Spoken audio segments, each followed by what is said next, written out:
یوه مسله ما تېرې ورځې ولې پر فیسبوک باندې بیان و ما ویلې چې سړی 50,000 روپۍ ولري د قرضې څخه خلاص قرضه مرزنۍ به 50,000 روپۍ دی ولري پر ده باندې قرباني شته هغه د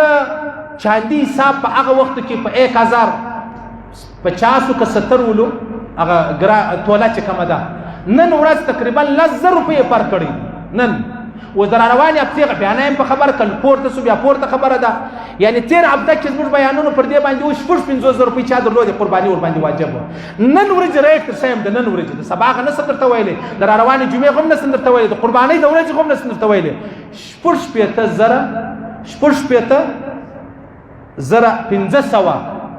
روپۍ سړی ولري پر هغه باندې بیا قرباني واجب 600,000 روپۍ سړی ولري پر هغه بیا قرباني واجب ده نقدي ولري یا د خرڅېدو شی ولري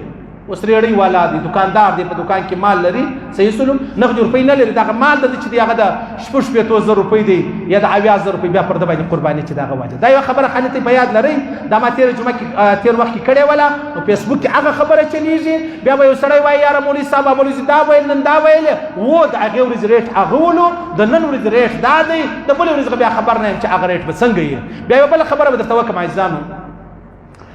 زموږ ته قرباني خو نو خامخا بیا کوو د امام صاحب په مذهب کې دا واجبه ده اوس یو سړی د رښتیاو مجبوره دی یو شی نه لري اوس کور والا ده یوه غاړګۍ به لري یوه غاړګۍ یا به دوه بنګړي لري یو دوې ګوتکې به لري هغه د 80,000 روپۍ خامخا جوړېږي خوا د توله ولاړه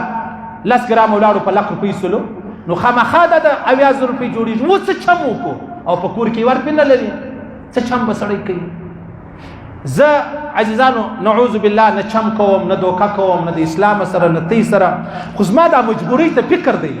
و یو سړی مست دی هغه به وایي یاره مولوي صاحب خلکو ته لارې مور شئ زه به تا ته وایم ته بیا ما ته نه راشئ صحیح سلو زما خبرې یوازې ستا دپاره نه دي دا د غریب دپاره دي د مجبوره دپاره دي بې بسه دپاره دي او ستا دپاره دي یو سړی ډېر اوس کور والا د 80,000 روپۍ سونه لري او چې د 80,000 روپۍ سونه لري 10 روپۍ ورسره ولري قرباني ورباندې واجب ده خاوند چې دی هغه ریړۍ چلوي رکشه چلوي او ملازم دی 25,000 روپۍ تنخواه ده هغه د کور نه بچېږي دلته ملایان جوړېدلي دي خامخا به قرباني کوي نو به څه چم سره جوړوو زما دا فکر دی عزیزانو که علما زما خبره رد کړي بالکل ورته اجازه ده ما فکر دا دی راولاړ څه دا خپله سونه دي دا خپله مور کوچنی بچی خو به یې کوچنی د میاشتو د 2 یا د کال دا هغه تر وبخښه چې ور ودې بخښله خبره تر څو چې کوچنی در حسد پر د قرباني نه کېږي تر څو ځوان سوی نه یا بچی صحیح سلو د قربانۍ څخه خلاص وي د وچې مجبورۍ چې نیکه یې درغه نو دا ښه ده و بیا لکۍ مکۍ زه خلاف یم او زه د خدای په عجب زه د هېچا په خدای قسم که د هېچا په کیسه کې یم خو صرف ستا تشویش در لرې کوم خبره دا ده زه والله داسې نه چې یا چل یا دوکه کوم یو سړی نه کوي قرباني ورباندې واجب ده نه کوي او د الله رسول وایي زموږ عیدګاه به هم نه راځي نو تر هغه دا ښه خبره نه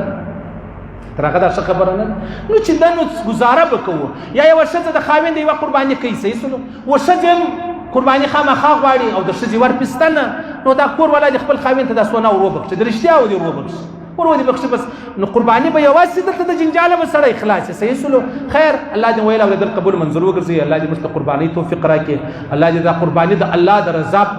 د پاره توفیق راکړي چې موږ خاص د الله د رضا د پاره وکړو خیر الله دې ویل اولادل قبول منظور وګرځي الله دې پر دغه تور مشتمر راکړي چې مرو دا ویلا اله الا الله محمد رسول